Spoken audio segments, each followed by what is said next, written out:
Bonjour et bienvenue dans cette rencontre hors du commun, un petit peu spéciale. Ce soir, j'ai le plaisir d'inviter deux personnalités qui ont écrit chacune de leur côté un livre de réflexion en fait sur l'humanité, sur le monde dans lequel on vit, qui ne se connaissent pas et elles vont se découvrir pendant notre entretien. Et j'ai le plaisir d'accueillir Dominique Lou. Bonsoir Dominique. Bonsoir Antoine. Et puis mon deuxième invité vient d'un pays de l'Est, il s'appelle Will Dumont. Bonsoir Will. Bonsoir Antoine. Vous nous excuserez, hein, Will a pas de webcam, donc il va participer à la conversation uniquement en audio, mais ça ne va pas nous empêcher de pouvoir communiquer tous les trois. Alors, pour commencer avec toi, Dominique, très brièvement, tu as fait ta carrière dans l'éducation nationale, hein, en tant que prof de gym, si je ne m'abuse. Et du coup, quelles sont tes passions ? Alors, mes passions, il y en a beaucoup. Il y a la musique. Donc, j'ai fait le conservatoire de musique. Je fais aussi beaucoup de composition. J'ai préféré la composition plutôt que la carrière de concertiste. Ensuite, je suis passionné d'aéronautique. J'ai aussi créé des prototypes d'avions légers. Donc, c'est un peu ma passion. Et puis autrement, bon, le sport. J'ai fait du sport de haut niveau en athlétisme. Et pour les voyages, hein, je crois que tu nous parleras peut-être de ton île paradisiaque en fin de soirée. Quant à toi, Will, eh bien, bizarrement, toi aussi, tu es dans l'éducation, hein, tu travailles avec les enfants. Et qu'est-ce qui dirige un petit peu ta vie ? Je sais que toi aussi, le point commun, ce sont les voyages. Qu'est-ce qui dirige un peu ta vie ? Bah moi déjà, je suis relativement jeune, j'ai 26 ans. Donc comme j'ai pu me présenter dans le livre, en fait, je me considère un petit peu comme un jeune aventurier. Donc j'ai fait pas mal de voyages, que ce soit en Asie ou en Europe. J'ai essayé de découvrir pas mal de cultures différentes. Et sinon, dans mon quotidien, j'aime beaucoup faire du sport, une pratique assez régulière de sport, et puis de curiosité, en fait. J'aime beaucoup découvrir des nouvelles choses. Ok. Et donc, eh bien, comme tu parlais de ton livre, allez, on va commencer par le tien. Donc, toi, ton livre s'appelle Comprendre, et je vais essayer de lire de donner le sous-titre en entier. Donc, comprendre, réflexion philosophique et analyse véridique d'éveil du monde dans lequel nous vivons. Oui, exactement, oui. Donc, c'est mon livre. Donc, c'est mon premier ouvrage. Donc, je l'ai appelé Comprendre parce qu'en fait, c'est une réflexion philosophique. En quelque sorte, c'est la réflexion philosophique que j'ai eue dans mon apprentissage, dans mes voyages et dans les questions que je me suis posées pour pouvoir amener une réflexion et peut-être amener une compréhension. Ok. Bon, on ira un peu plus loin dans le détail de cette réflexion que tu apportes et ton regard que tu apportes sur le monde. Et je vais présenter l'ouvrage de Dominique. Toi, Dominique, ça s'appelle L'homme-dieu, la condition humaine, le futur de l'humanité. On est aussi dans la recherche de la compréhension, la recherche de la vérité. La recherche, oui, exactement comme Will, on se pose des questions dans le monde dans lequel on vit. Moi, j'ai dû forcément m'opposer parce que à 18 ans, donc j'ai perdu mon frère qui avait 16 ans. Donc là, ça secoue pas mal les neurones. Et puis, depuis là, donc, j'ai ne cesse de comprendre comment, pourquoi, dans quel monde je vis, pourquoi la souffrance, pourquoi les gens, pourquoi ci, pourquoi ça. Et puis, ça fait donc depuis 30 ans que je poursuis ces recherches. Et à l'âge de 30 ans, j'ai eu une expérience, donc je suis un peu tombé malade à cause de mes bricolages avec des produits toxiques. C'est des enduits d'école, enfin bref, c'est pas assez aéré. Et puis, je suis tombé assez gravement malade et c'est là que j'ai changé d'alimentation. Et puis, ça m'a complètement, pratiquement complètement transformé. Donc, j'étais plus mais bon, j'en parlerai peut-être plus tard. Mais c'est ce qui a donné le déclic à une ouverture d'esprit et à une possibilité de poser des questions et de recevoir les réponses, disons, qui étaient à la limite de la clairvoyance. D'accord. Parce que tout au long de ton livre, finalement, tu vas rapprocher très régulièrement l'alimentation avec, on va dire, les questions que tu te poses, forcément en abordant des thèmes classiques comme la cigarette, etc. Et même de façon plus générale, l'alimentation dans le monde, dans des pays. Pourquoi est-ce que des pays sont sous-alimentés? Pourquoi tu essaies de porter ta réflexion autour de ça. Voilà, donc l'alimentation, enfin tout se tient, hein. Il y a une façon de s'alimenter, il y a une façon de se comporter, il y a un rapport entre l'alimentation, la surpopulation, les maladies, les guerres aussi, d'accord? Donc tout se tient. Et si on regarde toutes les religions, si on veut s'attaquer à la cause des causes, dans toutes les religions, il y a bien une cause originelle, un péché originel où les types étaient dans un jardin puis ils ont mangé ce qu'ils ne devaient pas manger. Donc quand on analyse aussi les textes religieux, qu'on regarde ce qui se passe, on voit qu'à la base de toute la cause des causes, il y a quand même une cause alimentaire, d'où découle tout le reste, quoi. D'accord. Si tu devais allez, faire le pitch de ton livre en quelques mots, comment tu le résumerais? Alors, après, c'est un travail visionnaire. Quand on sait la faute, donc, supposons que ça soit la faute première, d'accord? On sait la faute, on sait ce qu'il faut faire, on sait pourquoi, on comprend beaucoup de choses. Et puis après, il dit, mais on va où? Parce que même si on mange correctement, à la fin, je vais mourir comme tout le monde. C'est ce qu'on me gêne pas de me dire. Alors, qu'est-ce que c'est le futur de l'humanité? Est-ce que c'est vraiment participer à cette société, mourir, vivre? Il y a quelque chose disons, il y a quelque chose d'autre pour l'être humain que la vie que tous les hommes, enfin, les humains actuellement mènent sur cette planète. Quand on regarde la majorité des gens qui vivent sur cette planète, on peut considérer ça comme une insulte par rapport à ce qu'on voit dans la perfection de la nature. Donc la vie de l'être humain telle qu'elle est là, c'est pas la place qu'a prévu la nature pour l'homme. Il y a autre chose. Donc il y a eu certaines visions. Comment serait éventuellement l'homme? Comment devrait-il vivre? Voilà en fait les grandes lignes de l'ouvrage. Ok.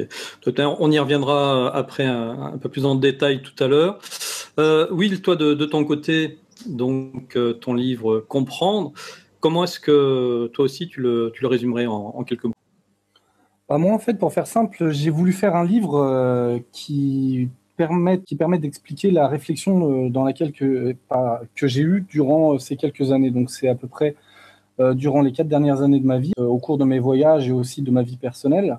J'ai été confronté à des situations qui m'ont permis de me remettre en question. Notamment, j'ai vécu à des endroits un peu différents sur Terre et qui m'ont permis d'avoir des visions un peu différentes par rapport à l'actualité, par rapport à des visions et par rapport à des cultures différentes.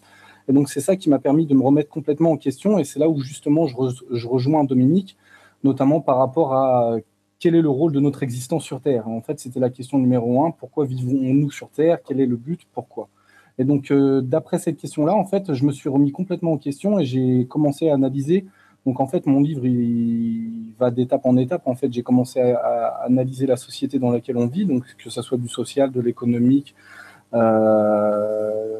Après, je passe à une analyse un peu plus complète de la société, c'est-à-dire comment est organisée notre société avec les différents, au sein même de la société, les différents étages des prises de décision, plus après, justement, pour en découler jusqu'à la preuve de l'existence de Dieu, qui est la conclusion de mon premier livre. Mmh. Est-ce que tu penses que dès qu'on commence justement à chercher à comprendre, on met comme le doigt dans une espèce d'engrenage où finalement, si on ne le retire pas très vite, on est happé dans une quête perpétuelle avec des portes qui s'ouvrent sur des nouvelles questions, sur des nouvelles interrogations, et puis on arrive à trouver des réponses, et puis on continue comme ça, il y a toujours des portes qui s'ouvrent. Est-ce que cette quête de la compréhension, pour ne pas dire de la vérité, parce que pour moi, il n'y a pas qu'une seule vérité, la vérité elle est multiple, est-ce que cette quête de la compréhension, on peut y venir à bout? Bien sûr, oui, c'est exactement ce qui s'est passé pour mon cas personnel. En fait, j'ai commencé à me poser des questions et en cherchant les réponses à ces questions, j'ai eu d'autres questions qui sont ouvertes à moi. Et donc, par le biais de nouvelles questions, j'ai eu d'autres réponses qui m'ont amené vers d'autres questions. Et en fait, c'est un cheminement qui m'a amené jusqu'à la réflexion totale philosophique que j'ai essayé d'apporter dans mon livre pour justement la partager avec certaines personnes. Donc, notamment, les personnes de mon entourage ont eu à peu près les mêmes conclusions que moi. Et donc, justement, oui, c'est vraiment un acheminement philosophique qui m'a permis de me remettre en question totalement et d'apporter les réponses aux questions que j'ai pu me poser. Alors, inversement, et la question, je vous la pose à tous les deux, messieurs, est-ce que vous arrivez à comprendre les gens qui, justement, ne se posent pas de questions et préfèrent pas savoir? Moi, pour mon cas, justement, c'est un petit peu la difficulté que j'ai eu du mal à accepter, en fait. Plus je me suis posé des questions, plus j'ai essayé de confronter ma réflexion avec les personnes de mon entourage. Certaines ont justement accroché à ces questions et d'autres personnes ont complètement été réticentes à ces questions.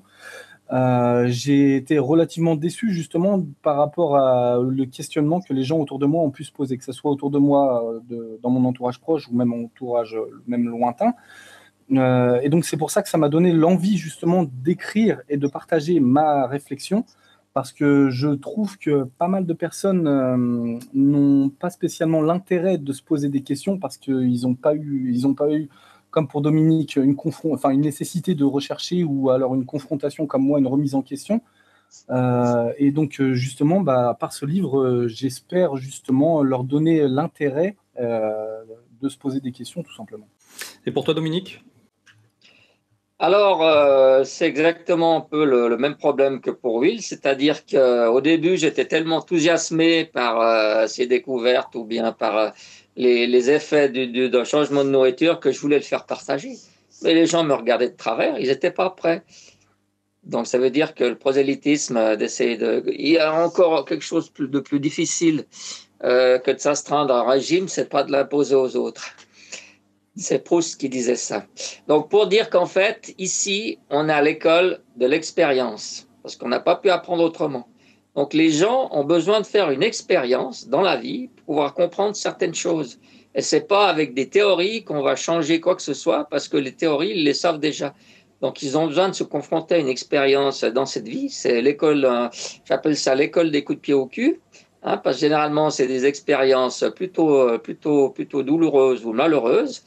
Et puis, en allant justement prêcher la bonne parole, eh bien, pour des gens qui ne sont pas prêts, ça les dérange, ça les perturbe dans leur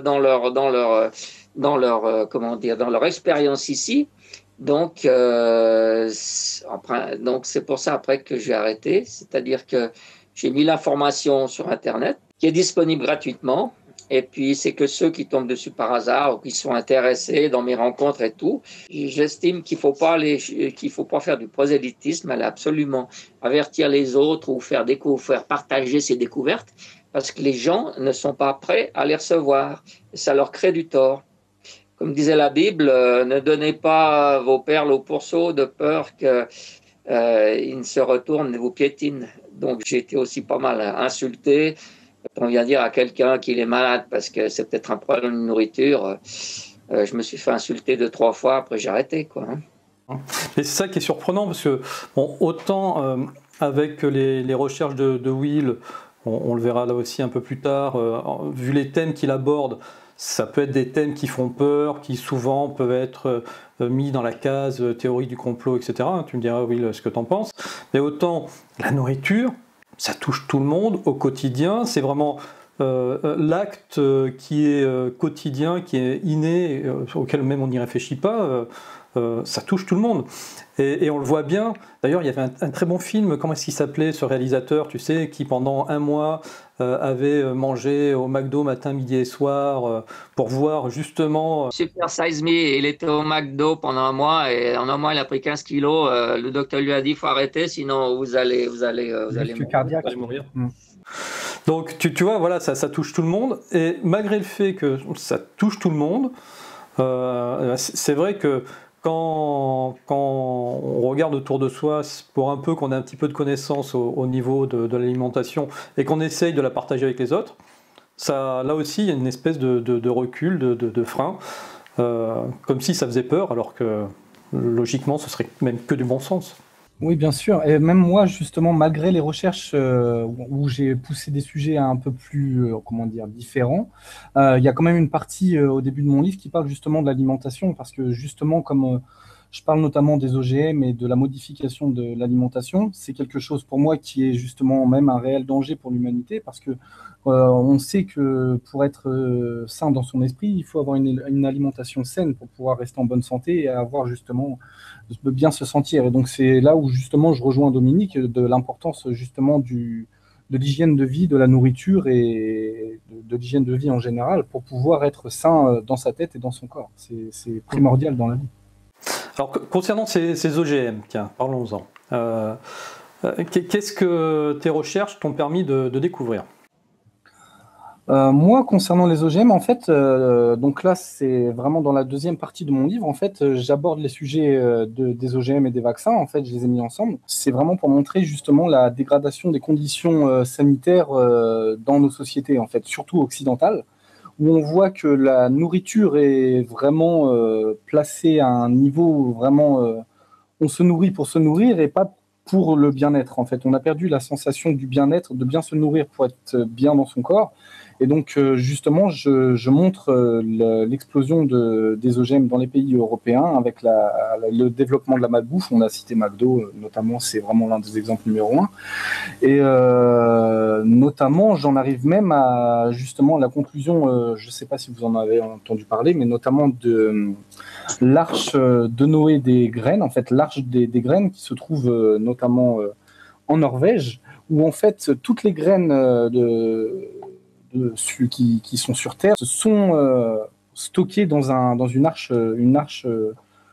sous terre, sous un glacier, en graines OGM. Et donc, justement, j'avertis un petit peu, notamment dans mon livre, du danger que ça peut représenter, parce que on sait que quand on met sur deux parcelles les unes à côté des autres des graines OGM et des graines non OGM, elles vont se mélanger et les graines OGM vont prendre le dessus sur les graines naturelles, d'où la perte de qualité de notre nourriture en Occident et donc du danger sanitaire que ça représente pour le peuple. Mais moi, ça m'a toujours inquiété, cette histoire d'arche de Noé, effectivement, de toutes les graines existantes sur Terre, parce que tu as vraiment l'impression qu'ils se préparent à quelque chose et que ils le font non pas pour avoir une banque de données des graines, mais parce que derrière, il y a peut-être une survie à commencer à préparer. Exactement, et en fait, notamment quand on fait des recherches, on s'aperçoit que c'est Bill Gates notamment qui a financé par ses propres fonds cette arche des graines. Et comme tu le dis, en fait, c'est relativement inquiétant parce qu'on pourrait en tirer la conclusion que si jamais il y avait un problème, un cataclysme ou quoi que ce soit, que ça se passe une guerre mondiale ou quoi que ce soit qui se passe, en fait, il pourrait relancer l'agriculture mondiale, mais seulement avec des graines OGM. Et donc, ça serait la destruction totale en fait de la nature en fait. Et ça permettrait notamment pour eux en fait de contrôler complètement de monétiser, de commercialiser en fait la nature. C'est-à-dire qu'en fait, si nous voudrions faire pousser des graines, il faudra faire pousser seulement des OGM parce que ce seront les seuls qui pousseront. Et en plus, après, pour pouvoir repousser, ça fera fonctionner les entreprises agroalimentaires comme les entreprises Monsanto, par exemple. Alors par contre, un truc que j'ai pas bien compris dans cette bibliothèque de graines, ils ne stockent que des graines OGM ou ils stockent toutes les graines? Pour moi, ils stockaient toutes les graines du monde. Moi, les conclusions que j'en ai tirées, en fait, c'est une arche de Noé une arche de graines qui se trouve en Norvège. Elle se trouve à 120 mètres de profondeur et en fait, d'après les recherches que j'ai fait, en fait, elles sont financées par les entreprises Dupont, Syngenta et notamment la fondation Rockefeller. Et en fait, d'après les recherches, après, bien sûr, c'est à vérifier encore une fois, mais pour moi, la conclusion de mes recherches, ce sont que des graines OGM. D'accord, c'est intéressant. Alors, Dominique, tu es un peu plus âgé que Will.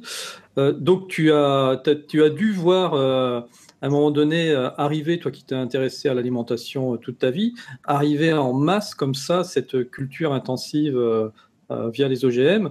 Comment tu l'as vécu? Qu'est-ce que tu en as pensé quand c'est arrivé? Les OGM, c'est une goutte d'eau dans l'océan. C'est une goutte d'eau dans l'océan des problèmes alimentaires. Explique-nous ça. C'est déjà l'assassinat de mammifères supérieurs, d'animaux sans défense, d'accord? Et selon la nature, c'est un assassinat pur et simple, comme le disent aussi beaucoup de philosophes. Pourquoi? Eh bien, parce que les mammifères supérieurs, je ne parle pas du ver de terre, hein, un mammifère supérieur, point de vue cerveau, donc tout ce qui est sentiment, ressenti des douleurs, il est exactement le même que le nôtre. Ça veut dire ce que vous faites à un mammifère supérieur, c'est comme si vous le faisiez à votre voisin. D'accord? Donc là, déjà, c'est le problème numéro un. En plus, bien sûr, de tous les problèmes sanitaires que pose la consommation de viande, et surtout si elle est cuite. Hein.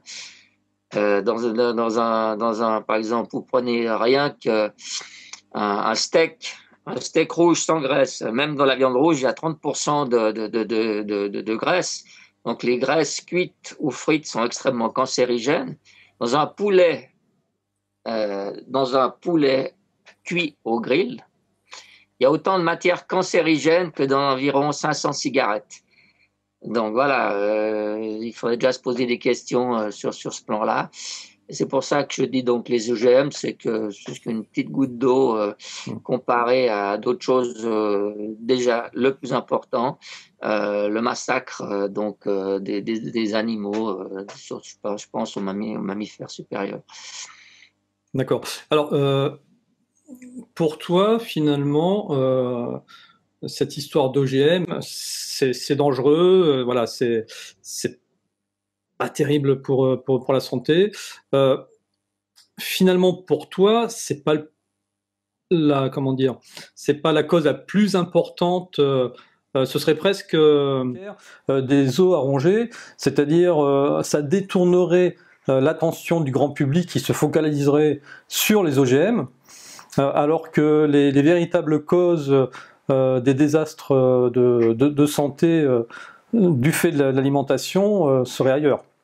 Alors, quelqu'un qui s'empoisonne, il n'est pas puni la même chose que quelqu'un qui assassine. D'accord? Donc, quelqu'un qui veut s'empoisonner, bon, il mange des produits toxiques et tout, c'est son affaire, à part qu'il pollue la planète aussi par la même occasion. Par contre, un assassinat, c'est pas puni la même chose. D'accord? Les gens ne se rendent pas encore compte, enfin, ils veulent pas s'en rendre compte parce qu'ils le savent très bien intérieurement que la nature considère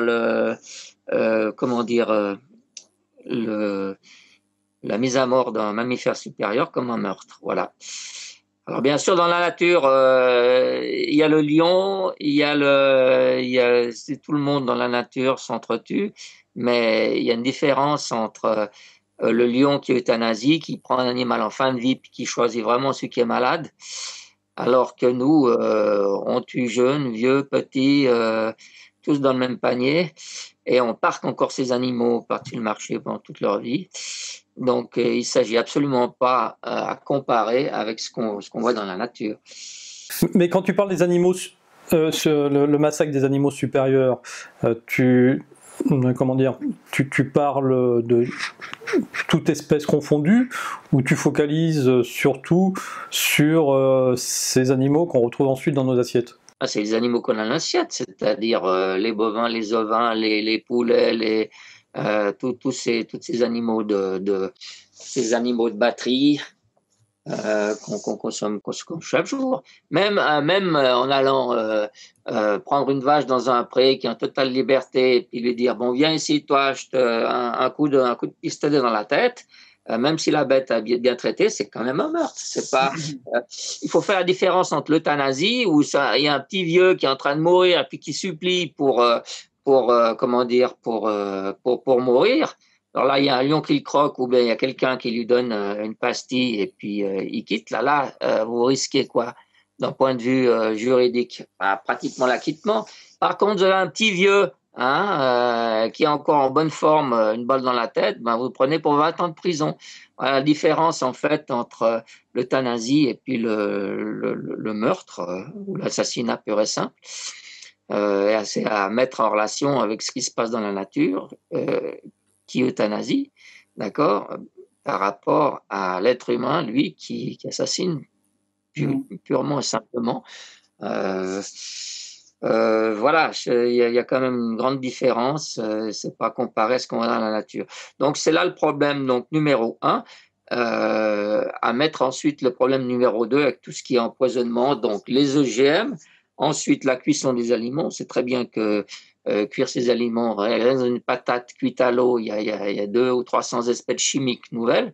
Donc on envahit de chimie que l'organisme n'est pas forcément, que notre génétique n'est pas forcément apte à traiter, parce que le code génétique varie très peu au cours des âges. Donc c'est pas en 20 ou 30 000 ans de cuisine et de modification de notre nourriture que notre corps a eu le temps de s'adapter à traiter tous ces produits chimiques différents qu'on met dans notre corps. Donc, non seulement ceux qui viennent de la cuisson, mais ensuite aussi ceux qui viennent des OGM, ceux qui viennent des colorants, des conservateurs et tout ce qu'on rajoute encore dans l'alimentation pour la conserver. Qu'est-ce que tu en penses, toi, Will, de ces sujets-là? Moi, je suis tout à fait d'accord avec Dominique pour ce qui est justement de la pollution de la nourriture, des OGM, des colorants et des additifs que l'on retrouve partout dans la nourriture industrielle en Occident notamment. Et en fait, j'en parle dans mon livre, et je parle aussi d'autres sujets qui sont beaucoup plus, moins politisés, moins populaires, notamment par exemple du fluor. Donc c'est quelque chose qui nuit énormément à la santé et qu'on utilise tous les jours avec notre dentifrice. Et donc du coup, moi, dans mon livre, en fait, j'en parle notamment du fluor et de ses dangers. Je parle notamment aussi des chemtrails. Donc en fait, c'est des gaz qui sont lâchés par des avions pour justement, soi-disant, pour modifier les conditions climatiques et le réchauffement, pour lutter contre le réchauffement climatique. Et donc, moi, j'aborde tous ces sujets dans mon livre, et notamment par rapport aux chemtrails. En fait, je donne la composition de ces chemtrails, donc à la base avec de l'aluminium, du barium, et donc justement, je mets en lien les dangers que ça représente pour la société, pour les individus. Donc, en fait, je suis tout à fait d'accord avec Dominique par rapport à notamment les problèmes de santé qu'on retrouve dans la nourriture, dans la manière où on se nourrit, on s'alimente, etc. Et en plus de ça, je donne des informations complémentaires pour justement avoir le maximum d'informations. Je ne sais pas, toi, si Dominique, tu en as déjà entendu parler un petit peu de tout ce qui est par rapport au fluor, les chemtrails, etc. Oui, tout ça, en fait, je fais aussi un peu l'analyse dans mon ouvrage. Il y a 1000 pages, donc j'ai le temps d'un peu tout analyser. D'accord. C'est clair qu'il y a des chemtrails, c'est clair qu'il y a des OGM, c'est clair que passé par déjà les gaz d'échappement, les poussières fines, les dioxydes d'azote avec les moteurs. Mais disons que ça, c'est des poisons, en fait. C'est comme si, par exemple, on se salit un peu la main. Bon, on arrive plus ou moins à se nettoyer. Par contre, comme disaient dans les traditions, il y a des poisons supérieurs qui ceux-ci restent incrustés et ils sont pas prêts de ressortir. C'est ceux justement provenant de la nourriture. C'est-à-dire que moi, pour compléter justement ton analyse, en fait, moi j'ai un peu une autre vision. En fait, je pense que justement au niveau de la population, en fait, elle est un peu passive par rapport à cet empoisonnement qui peut provenir justement des chaînes 13, du fluor, parce que les gens ne sont pas informés et notamment le corps a tendance à stagner ces métaux lourds que tu retrouves dans l'aluminium, le barium, le fluor et d'autres produits OGM qu'on va retrouver dans les colorants, dans la vaccins et les vaccins. Et voilà, et les vaccins, etc. J'en parle notamment dans mon ouvrage. Et donc tout ça, en fait, moi je trouve que c'est une pollution dont la plupart des gens ne sont pas au courant et qui sont pollués à leur insu. Et donc c'est pour ça que justement, je pense que c'est bien que des personnes qui en ont conscience justement en parlent et essayent de partager leurs informations, leurs recherches pour pouvoir avertir des réels dangers que ça peut représenter pour la population. Mais les gens, ils s'en foutent, ils vont au McDonald's, ils s'empoisonnent. Qu'est-ce qu'ils en ont à foutre des chemtrails ou des OGM? L'être humain, il a un cerveau, il raisonne à quoi, 2-3 jours à l'avance. Il n'est pas programmé pour voir des effets sur l'organisme à 20 ou 30 ans. Pour empoisonner un rat, par exemple. Pour empoisonner un rat, il faut lui mettre un aliment qui fasse effet à peu près 3 semaines après. Si l'aliment il empoisonne moins de 3 semaines, ils s'en rendent compte, ils y touchent plus. Il faut 3 semaines. Puis pour empoisonner un humain, c'est quoi? C'est 30 ans. Comment avec notre cerveau, on n'est pas capable d'additionner, de retenir 10 chiffres de suite? On a une mémoire passoire. On a les mémoires qui sont retirées d'ailleurs.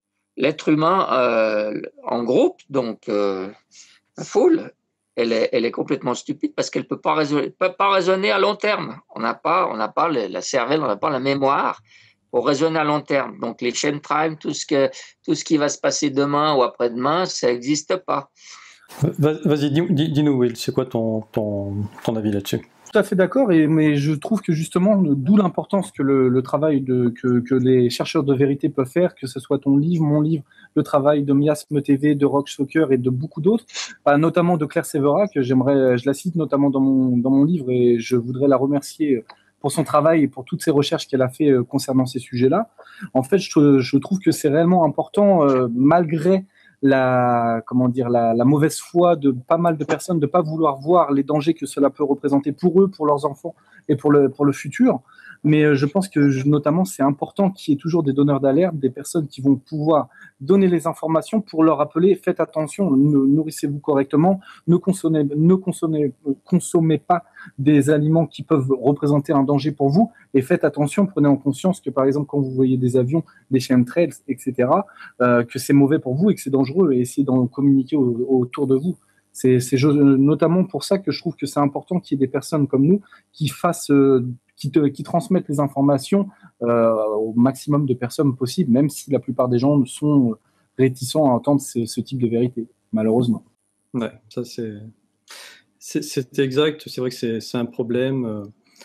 Finalement, les informations, elles sont là, elles existent, les messages, ils sont là, ils existent, mais les gens... Il n'y a que la douleur qui, tout d'un coup, réveille les esprits. Ah tiens, j'ai mal quelque part. Ouh là là, ça va pas. Et là, on commence à se poser des questions. Et c'est justement dans ces cas-là que des informations, justement, qui sont disponibles ou qui ont été mises à la disposition du public par des gens, disons, plus ou moins clairvoyants ou plus ou moins informés, peuvent aider ces genres de personnes. Mais pour le reste... tant que les gens n'ont pas eu un gros problème dans leur vie, c'est ce que j'appelle l'école des coups de pied au cul, il n'y aura aucune progression possible. Ils attendent l'expérience justement avant de pouvoir faire la démarche intellectuelle pour comprendre un problème. C'est malheureux à dire, mais c'est terrible. Donc il faut accepter que les gens puissent faire une expérience, comme moi-même je l'ai faite pendant 30 ans. Je me suis goinfré, j'ai mangé assez de produits animaux pour 2 ou 3 vies, comme on pourrait dire. Donc, il faut accepter que les gens qu'on voit autour de nous sont à des étapes différentes. Comme moi, j'étais par exemple il y a 30 ans, et puis il faut accepter qu'ils ne pensent pas ou qu'ils ne puissent pas comprendre certaines choses, parce qu'ils doivent comprendre par l'expérience Il faut être tolérant, puis mettre l'information pour les gens qui pourront en tirer profit. C'est tout à fait exact et c'est d'autant plus exact que c'est vrai, mais dans tous les domaines. C'est-à-dire que là, on est en train de parler du domaine de la santé, mais dans le domaine de l'ufologie, finalement, tu t'apercevras que les gens qui s'intéressent réellement à l'ufologie, c'est parce qu'ils ont fait une expérience, soit ils ont vu un objet, soit ils pensent avoir été abductés, etc.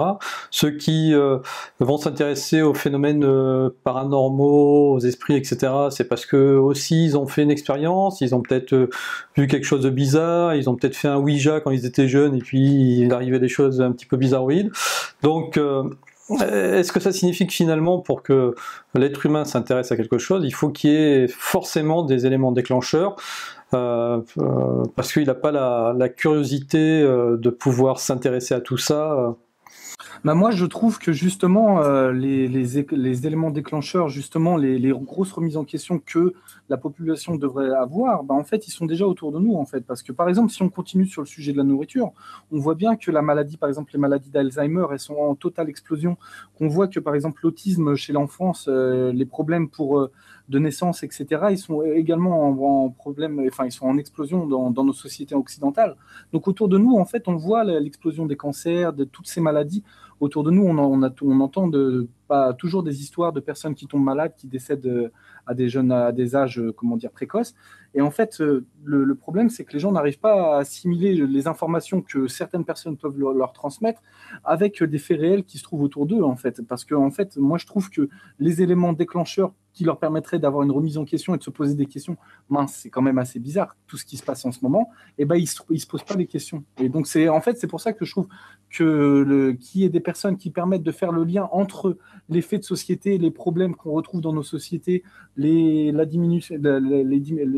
problématiques sanitaires, etc., qui se trouvent dans nos sociétés, et notamment l'explosion des OGM, des vaccins, de toutes ces choses-là, en fait, qu'il y ait des personnes qui fassent le lien. Je trouve que c'est pour ça que c'est important et qu'il faut qu'on continue à faire notre travail pour essayer d'ouvrir et de donner l'intérêt aux personnes de s'intéresser à ça, parce que c'est de pire en pire. Alors toi, justement, Will, ça a été quoi l'élément déclencheur quand, par exemple, tu consacres tout un chapitre de ton livre à la conquête spatiale? C'est quoi qui a éveillé en toi cette curiosité de t'intéresser à ce sujet? Moi, en fait, quand on reprend le sommaire de mon livre, on peut voir que la première partie, c'est la situation actuelle. Le déroulement de mon livre, en fait, c'est tout simplement la réflexion que j'ai eue dans sa totalité. En fait, j'ai commencé à analyser la société par rapport à la politique, au social, à l'économique, et après, j'ai commencé à découvrir des questions par rapport à des sujets qui sont un peu plus cachés, donc notamment les chemtrails, les OGM, le fluor, les manipulations de masse, etc. Tout ça m'a mené notamment vers des questions. Pourquoi on vit ici? Quelle est notre vie sur cette terre? Pourquoi nous existons? Et notamment le questionnement par rapport à la religion et au créateur. Et donc, du coup, quand j'ai commencé à me poser ces questions-là, j'ai essayé de comprendre un petit peu dans quel environnement nous vivons. Et grâce à pas mal de travail, notamment de Roche Soccer, de d'autres personnes, et notamment de beaucoup de chercheurs de vérité qui se trouvent aux États-Unis, ça m'a permis de comprendre et de réaliser que ce qu'on peut croire comme validé et certifié et acquis par la science est tout autre. Et donc, ce questionnement m'a permis de remettre en question le monde entier dans lequel nous vivons pour pouvoir justement en tirer des conclusions qui sont pour moi la conclusion de mon livre, de mon premier livre, parce que je travaille déjà justement sur... En fait, le premier livre, c'est une réflexion philosophique qui amène des questions, et mon deuxième livre sera justement un livre qui apportera les potentielles réponses à toutes les questions que j'apporte dans le premier livre. D'accord. Alors, autre sujet d'ailleurs que tu abordes dans ce livre aussi, c'est le sujet sur la théorie de l'évolution. Oui, c'est tout simplement, je cherchais à savoir pourquoi nous vivions sur cette terre, quel est le sens de notre vie. Quand j'ai réfléchi par rapport à, notamment, j'ai commencé à étudier les textes religieux, que ce soit la Bible, le Coran et d'autres textes religieux, notamment avec la Genèse, j'ai vu une certaine incohérence par rapport à, comment dire, à l'explication de la science, en fait. Et donc, je me suis posé pas mal de questions et j'ai commencé à rechercher via des chercheurs de vérité, que ce soit aux États-Unis ou même en France, avec le travail de Rock Soccer, que je remercie énormément pour son travail au passage. Et toutes ces questions m'ont permis à comprendre, comme je l'explique dans mon livre, la compréhension du puzzle global de la vie. Parce que quand on regarde la multitude de sujets, on comprend que si on prend un seul sujet en particulier, on ne peut pas comprendre l'ensemble du puzzle. Mais quand on commence à assimiler plusieurs types de pièces, donc que ce soit par rapport aux OGM, que ce soit par rapport à la théorie de l'évolution, à la conquête spatiale, etc. Toutes ces questions et toute cette remise en question nous permettent de comprendre l'ensemble du puzzle. Et donc, dans mon livre, en fait, cette réflexion philosophique, j'essaye d'apporter une potentielle réponse, une potentielle réflexion qui donne la réponse notamment à notre existence. Alors, pour revenir à quelque chose de beaucoup plus concret, parce que oui, il a dit qu'il donnerait lui des solutions dans le deuxième volume, dans le deuxième tome de son livre. Toi, dans ton livre, tu apportes d'ores et déjà des solutions par rapport à l'alimentation. D'ailleurs, ton livre est bâti un petit peu comme une discussion. Oui, c'est une discussion sous forme de questions-réponses. C'est plus simple à lire et puis c'est plus convivial. Et puis les solutions, eh bien, donc il y a déjà la nourriture. De toute façon, au niveau de la masse, ça ne pourra pas se mettre en place puisque on a un cerveau qui raisonne à 2 jours à l'avance. Donc, on a les mémoires qui sont vides. Hein, ça rentre par ici et puis pour les remplir, ça sort par ici. Si par exemple, je te donne 10 chiffres de suite à retenir par cœur, on n'est pas capable. Donc, comment voulez-vous qu'au niveau de la masse, avec un cerveau où il n'y a rien dedans, on puisse raisonner à long terme? C'est pas possible. Donc, alors qu'une vulgaire tablette d'ordinateur, un tas de ferraille arrive à faire mieux que nous. Enfin bref, il y a des gens de toute façon qui ont la mémoire totale. Hein. Ils lisent une fois le bottin de téléphone, ils le savent par cœur. Donc ça veut dire que ça veut dire quoi? Ça veut dire qu'on a les mémoires qui sont non fonctionnelles pour une raison bien précise que je vais pas la développer maintenant. Ensuite, concernant l'évolution, donc il n'y en aura pas, c'est-à-dire que la fin du monde, F-A-I-M ou F-I-N, va être inéluctable dans les 10, 20, 30 prochaines années. C'est comme les Mayas, donc on va crever de faim, on aura épuisé donc les sols. Et puis tranquillement, notre civilisation va s'éteindre tranquillement. Alors ensuite, l'évolution, donc ou la nourriture ou tout ce genre de problème, c'est pour des gens justement qui ont fait l'expérience ou qui ont un chemin de vie assez tortueux ou qui sont prêts à comprendre certaines choses. Et puis, faut se dépêcher, on a encore quelques dizaines d'années. Et puis ensuite, il viendra donc, selon la paléontologie, un nouvel homme qui aura un cerveau un peu plus gros. Donc, il aura, ça c'est pour ça que j'ai appelé mon livre L'Homme-Dieu. Donc, c'est ce nouvel homme qui va pouvoir, bénéficier de tout ce qu'on vit aujourd'hui avec la technologie, mais il l'aura en lui. C'est-à-dire Internet, c'est quoi? Il y a des gens qui ressentent les choses. Tout d'un coup, tiens, ma mère pense à moi, elle m'appelle. Donc, il y a une espèce de communication, une transmission de pensée. Donc, on a tout en nous. On a 300 milliards de neurones, d'accord? On a le téléphone portable, on a toute la technologie en nous, la mémoire totale aussi. Mais simplement, toutes ces fonctions ne sont pas, fonctionnelles pour le 99% de la population.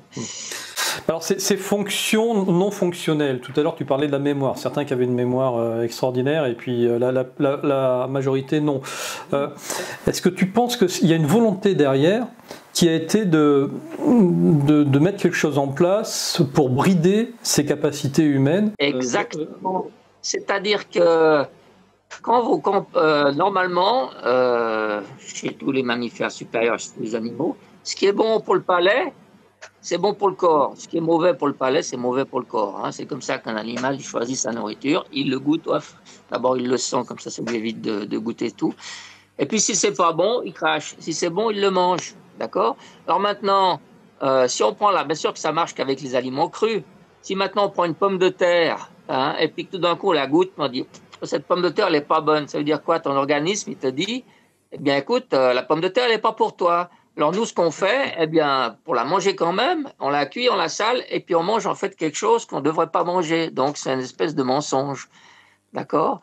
Donc ça veut dire que pour mentir à soi-même et aux autres, eh bien, il faut pas avoir de mémoire. Donc forcément, pour faire notre expérience alimentaire en bricolant notre nourriture naturelle, volontairement, on s'est retiré les mémoires pour la faire dans les meilleures conditions possibles. Celui qui sait tout, s'il sait 20 ou 30 ans après les conséquences d'avoir modifié son alimentation naturelle, il ne pourrait pas faire son expérience, ou il ne la ferait pas. C'est vachement intéressant ça, c'est effectivement de dire, comme on n'a pas la mémoire des choses à long terme finalement. Ça nous permet de faire des conneries avec le sourire, voilà. C'est ça. Et moi justement, si je peux ajouter quelque chose, moi je pense que l'industrie, notamment de l'industrie alimentaire en ce moment, joue notamment justement sur cette tromperie en fait, en rajoutant des acidifiants, des exauceurs de goût, de rendre une alimentation qui à la base est mauvaise pour le corps, qu'on devrait à ne pas dire bonne, la rend bonne au goût en fait. C'est pour ça qu'il faut bien. Beaucoup de gens n'arrivent pas à faire la différence entre une nourriture qui serait goûtue et une nourriture bonne. Une nourriture goûtue n'est pas forcément bonne. Moi, je pense que justement, en fait, c'est comme on le voit dans le développement des nouvelles technologies en ce moment, ce serait plutôt le transhumanisme. La fin de l'homme naturel avec ses capacités naturelles, ses choix naturels et la chance au naturel, en fait, en justement remplaçant les soi-disant faiblesses de l'humain par des technologies, par des modifications. Et donc, moi, je pense que justement, par rapport au développement d'une nouvelle espèce, ça sera une espèce humaine, mais qui sera tout simplement liée avec le transhumanisme, avec les nouvelles technologies, les modifications. Comme ils modifient la nourriture, ils modifieront peut-être l'humain. C'est dans cette projection lointaine que peut-être on tend à aller, parce que justement on voit les technologies toujours devenir de plus en plus efficaces, de plus en plus petites, et elles sont complètement, ils tendent à les adapter à l'humain pour augmenter ses capacités, augmenter sa vie, etc. Enfin enlever le naturel. Ne pas oublier aussi que toute la technologie provient, comme la nourriture, du feu. Pour du métal, il faut chauffer le minerai. Pour du verre, il faut chauffer du sable. Pour tous les produits chimiques, le plastique et tout, il faut chauffer du pétrole. Donc, on n'en ressort pas, quoi. On est dans les flammes de l'enfer. Donc, il faut jouer avec la technologie du vivant. On a tout en nous. Pourquoi la technologie, c'est 10 000 ans de mise en place, c'est des guerres, c'est des meurtres, c'est tout ce que vous voulez, et que ça profite à même pas 5 à 10% de l'humanité. Transhumanisme, il faut arrêter avec tous les gens qui crèvent de faim. Donc c'est une insulte pour tout le reste de la planète qui, les 3/4, ils vivent même pas avec $1 par jour. Et moi, le transhumanisme, ça me fait bien vivre. Il faut travailler avec le vivant, d'accord? Le vivant peut tout nous donner. On a tout. On a 300 milliards de neurones. C'est Internet, c'est le transhumanisme. On a absolument tout. On a le plus gros, le plus puissant, le plus incroyable computer dans la tête. Il n'y a qu'à maintenant s'en servir comme il faut. Et puis déjà d'arrêter de mentir pour avoir déjà les mémoires qui reviennent. Et puis ensuite, ça ira déjà mieux. Et moi j'aurais une conclusion qui serait justement beaucoup plus spirituelle en fait. Tout ce qui se trouve par rapport aux faits d'actualité ou même à notre société en ce moment, que ce soit par rapport à la nourriture, au transhumanisme, etc., ça va justement à l'encontre de la nature. Et donc, en apportant justement une analyse spirituelle, on se rend compte qu'en fait, c'est tout simplement l'opposition justement du message de base du monothéisme et en fait de l'inverse du message divin de la création en fait, tout simplement. C'est l'homme qui essaye de remplacer, de se faire lui-même Dieu. Exactement, c'est exactement ça. Internet, qu'est-ce qu'on fait avec Internet? On recrée un cerveau, on recrée le cerveau qu'on a perdu. Hein, exactement. Donc avec les technologies, on recrée en fait ce qu'on a perdu. Qu'est-ce que tu es? Hein, le proverbe bien dit, qu'est-ce que tu es? Ben, tu es ce que tu cherches. Donc en fait, on a perdu certaines choses qu'on avait et on essaye de les recréer par la technologie. Mais c'est un mauvais plan parce que ça nous mène dans un cul-de-sac.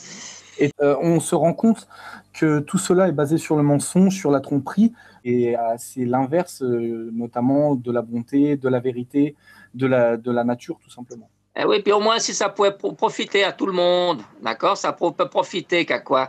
Qu'à 5-10% de la population. Tout le reste, déjà, si tous les gens voulaient lire leur journal le matin, il n'y aurait déjà plus un arbre sur Terre dans l'année qui suit. Donc voilà, la technologie, ça a un prix à payer. Il y en a qu'il faut qu'ils travaillent pendant 10 000 ans déjà, hein, pour produire les premiers composants électroniques. 10 000 ans d'histoire, c'est 10 000 ans d'histoire, des histoires, oui. Pour arriver après 10 000 ans à produire un composant électronique, d'avoir un peu de technologie qui profite seulement à 10% de la population, il faut arrêter. C'est un non-sens. Quand on analyse justement le prix à payer pour la technologie, c'est une aberration. Et en plus, comme tu disais justement, ça va à l'encontre de la nature. Tout ce qu'on fait, la moindre des choses, une route, un transport, transporter quelque chose, ça pollue, ça détruit quelque chose. Donc, on s'en sort pas. Il faut arrêter avec ça et puis se dire qu'on a tout en nous et puis travailler avec notre cerveau, hein, par le cerveau, servir le faux, le servir le juste maintenant. Il faut qu'on travaille avec notre cerf juste et puis qu'on retourne en fait nos possibilités, qu'on revienne d'où l'on vient et puis qu'on travaille avec le vivant, qu'on arrête de mentir et puis d'aller dans des voies qui sont des cul-de-sac et puis insensées en fait. Alors, messieurs, si je résume finalement, si on veut asservir l'humanité, ou allez, on va pas employer des grands mots comme ça, mais si on veut juste dominer une population, il suffit de lui vider la tête. Elle est déjà vide, elle est déjà vide. Bon, en tout cas, de la maintenir avec du vide, c'est-à-dire télé-réalité, ou alors justement, etc. la nature déteste le vide, c'est justement de meubler le vide par des choses complètement futiles. Donc notamment les informations qui ne sont pas forcément vraies, les téléréalités, les sociétés du divertissement, le consumérisme.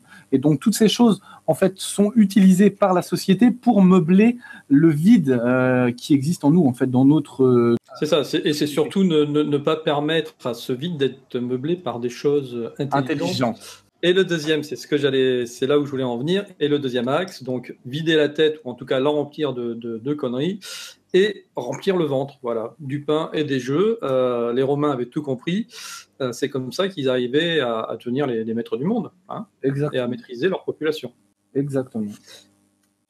Alors, est-ce que du coup, on peut en déduire qu'il y a une espèce de complot mondial? Qu'est-ce que tu en penses, Will?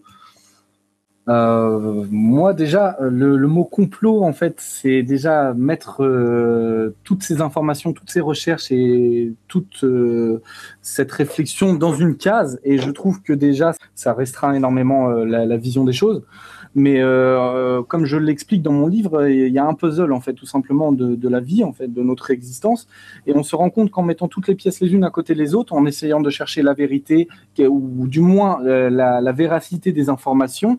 Donc que ce soit par rapport à la nourriture, que ce soit par rapport à l'organisation de nos sociétés, que ce soit par rapport aux informations que l'on donne et que l'on apprend, même par rapport à notre histoire, on se rend compte que tout ça est basé sur un grand mensonge et en général sur de la tromperie, comme on a pu en déduire depuis tout à l'heure. On apprend des choses qui ne sont pas forcément vraies, on mange des choses qui ne sont pas bonnes, et donc on peut en tirer la conclusion. Pourquoi se poser la question, pourquoi cette tromperie, pourquoi justement aller à l'encontre de cette nature? Parce que chaque humain sensé a la conviction de vouloir faire le bien et d'aller vers la vérité et vers le bien, en fait, que ce soit la bonne nourriture, etc. Et donc, quand on prend l'image du puzzle en entier, on se pose la question de savoir pourquoi. Et donc là, pour moi, ma réponse personnellement que j'en tire, c'est une réponse spirituelle. Donc, notamment, je donne pas la réponse dans mon premier ouvrage, Mais c'est la réponse que j'aimerais apporter dans le deuxième ouvrage, c'est une réponse spirituelle, et notamment par rapport au Créateur et donc à notre existence sur Terre. Ok. Donc, Dominique, si tu devais donner un ou deux conseils pour que les gens puissent prendre conscience de ce qu'ils ont dans leur assiette et que c'est leur avenir, qu'est-ce que tu dirais? Qu'est-ce que je dirais? Eh bien, ce que j'ai marqué dans mon ouvrage, voilà, ça fait ces 30 ans de réflexion, c'est constamment remanié. Celui qui veut comprendre quelque chose dans la condition humaine et puis le futur de l'humanité, eh bien, il trouvera les réponses, enfin beaucoup de réponses dans cet ouvrage. Maintenant, les autres, eh bien, j'ai pas de conseils à leur donner puisqu'ils sont là pour apprendre. Donc, je vais pas les perturber. On a l'école de la vie. Donc, chacun progresse à sa manière, à sa vitesse. Et si des gens veulent prendre un raccourci ou progresser plus vite, il y en a peu. Mais à ce moment-là, ils tomberont par hasard ou ils seront mis en relation, comme on dit, quand l'élève est prêt, le maître arrive. Donc, on est attiré par ce qu'on cherche, on pose des questions, comme Will d'ailleurs, et tout d'un coup, quand on se pose sincèrement des questions pour avoir la vérité pour elle-même et tout, les réponses, elles viennent. On a 300 milliards de neurones, ben, je peux vous dire que les réponses, elles viennent très vite, hein. Donc, j'exhorte tous les gens qui veulent progresser ou qui veulent avoir des questions avoir les réponses aux questions sur lesquelles ils se posent, existentielles et tout. Toutes les réponses, toutes les questions ont une réponse. Il n'y a qu'à demander avec suffisamment d'intensité et les réponses arrivent. Donc moi j'ai servi de canal un peu, j'étais un peu clairvoyant, c'est-à-dire que j'avais un problème dans ma tête, tout d'un coup hop, la nuit je me réveillais, il y a toute la solution qui venait, j'ai plus qu'à la marquer. Et puis j'ai découvert des trucs dans les années 90, tout le monde me prenait pour un fou et c'est des trucs que la science redécouvre maintenant 10 à 20 ans plus tard. Donc pour le moment, je me suis pas tellement trompé. C'est pas vraiment c'est pas des hallucinations, c'est simplement je vois la solution devant moi, j'ai plus qu'à l'écrire, elle est là et il y a qu'à se poser les questions avec suffisamment d'intensité et puis d'être sincère aussi, parce que si on se pose des questions et que de toute façon avec les réponses qu'on va obtenir on va quand même faire le contraire, le cerveau va pas se donner la peine de répondre. Mais si on est vraiment sincère envers nous-mêmes, on se dit voilà, j'attends la réponse à la question, et puis quelle que soit la réponse, eh bien, je l'accepte, et puis je modifie ma manière de vivre en conséquence. Voilà. Ok. Et pour ceux qui veulent essayer de trouver des réponses dans ton livre, où est-ce qu'on peut le trouver, ton livre? Alors, sur Internet, L'Homme-Dieu, Dominique Lou, il sera disponible, je vais le mettre en ligne, donc d'ici quelques semaines, donc il sera disponible. C'est des informations pour moi qui ne sont pas monnayables, donc c'est pour ça que c'est disponible. C'est disponible en téléchargement libre sur Internet. D'accord. Voilà. Et le lien est dans le petit plus de cette vidéo pour y accéder directement. Alors Will, toi de ton côté, si tu avais peut-être un conseil à donner pour que les gens finalement se remplissent la tête avec des choses intelligentes, qu'est-ce que ce serait? Bah moi, c'est exactement pareil que ce que Dominique a pu conseiller. En fait, tout simplement, c'est d'essayer de se poser des questions, de susciter de l'intérêt pour la connaissance, pour le savoir, pour essayer de se faire sa propre vision du monde, de comprendre, de se poser soi-même ses propres questions et de chercher soi-même les propres réponses. Je pense que chacun se doit de se poser ses propres questions pour essayer de trouver sa propre vérité et de vivre dans le monde qui lui va bien et dans le monde qui lui correspond, tout simplement. Voilà, c'est important ce que tu viens de dire, c'est sa propre vérité. Il n'y a pas qu'une seule vérité, la vérité elle est multiple, voire même limite. Moi j'aurais tendance à penser maintenant qu'il y a à peu près 7 milliards de vérités, une par personne, si on est 7 milliards. L'important est dans la réflexion, tout simplement. C'est pour ça que c'est de la philosophie et de se poser tout simplement des questions et de trouver les réponses qui sont pour soi les bonnes. C'est tout à fait ça. Et donc, si on veut s'intéresser de plus près à ton livre, où est-ce qu'on peut le trouver? Donc moi, en fait, on peut me suivre directement sur les réseaux sociaux, que ce soit Facebook ou d'autres réseaux sociaux. Et j'ai notamment aussi une boutique où on peut trouver mon livre en format PDF ou en format papier également. D'accord. Réseaux sociaux, Will Dumont, et on te trouve direct? Will Dumont, donc j'ai une page auteur sur Facebook. J'ai notamment aussi un blog où j'essaye de donner des informations assez régulièrement, même si c'est pas toujours facile vu que j'ai ma vie aussi personnelle à côté. Mais j'essaye d'être relativement actif et donc on peut me trouver assez facilement en tapant Will Dumont sur Internet, on me trouve assez facilement. Bon, tu nous donneras les petits liens, on les mettra dans le plus de la vidéo YouTube. D'ailleurs, profitez-en si vous n'êtes pas encore abonné à cette chaîne pour vous abonner et même de cliquer sur la petite cloche pour être informé des sorties de chaque vidéo de Miasme TV. Voilà. Allez, le mot de la fin, je vais le poser à Dominique, parce que tout à l'heure on a parlé d'une île paradisiaque.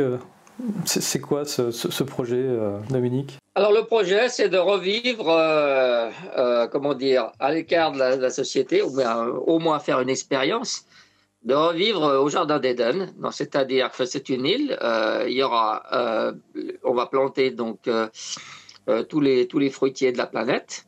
Et puis, vous serez sur l'île. Et puis, en fait, c'est carrément l'autarcie. Vous prenez vos fruits, vous nourrissez. Vous êtes, comment dire, ouais, c'est une expérience de retour à la nature. Alors, c'est aussi une expérience, je dirais, spirituelle, entre guillemets, parce que le but de cette expérience, c'est pas tout d'un coup d'abandonner la technologie et la société pour tourner autour d'un cocotier. Si on est remis dans des conditions de nourriture et d'environnement naturel, il y a des transformations profondes qui se passent dans le cerveau. Je ne veux pas aller plus loin, je développe ça dans mon ouvrage. Je te donnerai par exemple comment dire, un exemple. Il y a des pilotes dans la dernière guerre mondiale, ils ont été descendus par la DCA. Ils sont atterris en parachute sur une île déserte et puis là, malheureusement, ils ont fait une expérience de vie naturelle contre leur gré. Pour eux, voilà, personne ne va jamais les retrouver ici, donc ils se sont nourris d'aliments naturels, de noix de coco, je ne sais pas comment ils ont fait. On les a retrouvés 8 ans plus tard. Et ces gens-là étaient complètement transformés. Ils avaient acquis des dons de clairvoyance, ils pouvaient parler aux oiseaux, ils pouvaient comprendre, deviner les pensées des autres.